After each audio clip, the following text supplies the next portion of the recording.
parle donc de financement d'entreprise. Et on oublie, je crois, enfin j'apporte ça à votre réflexion, une problématique qui est la sous-capitalisation des entreprises françaises. Comment une entreprise peut fonctionner avec des fonds propres aussi faibles, ce qui pose un réel problème pour les assureurs crédits, et ça je partage leur point de vue. Certes, les assureurs crédits se retirent, mais elles ne peuvent pas couvrir des entreprises qui n'investissent pas en fonds propres.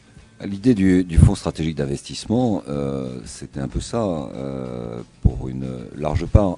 Qu'avons-nous tenté de faire la dernière année? On a essayé de régionaliser le FSI, c'est-à-dire d'avoir une base dans chaque préfecture de région pour faire une liste de toutes les entreprises susceptibles de changer de taille et de les aider par évidemment une démarche stratégique à changer de taille rapidement en apport en capital. Et Oseo a une responsabilité assez forte dans l'autre secteur, et donc les deux de pair créent quelque chose d'assez puissant. Est-ce que la Banque publique d'investissement pourra répondre à cette mission? En tout cas, ce sera son objectif. Ce sera son objectif.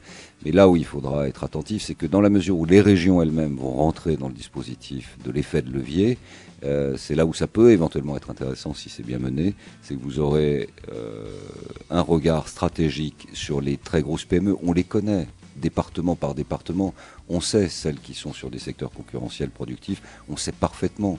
Dans un département de 300 000 habitants, vous en avez peut-être 10 que vous pouvez vraiment aider à monter. Donc vous multipliez par l'échelle française et on voit à peu près, on a les listes.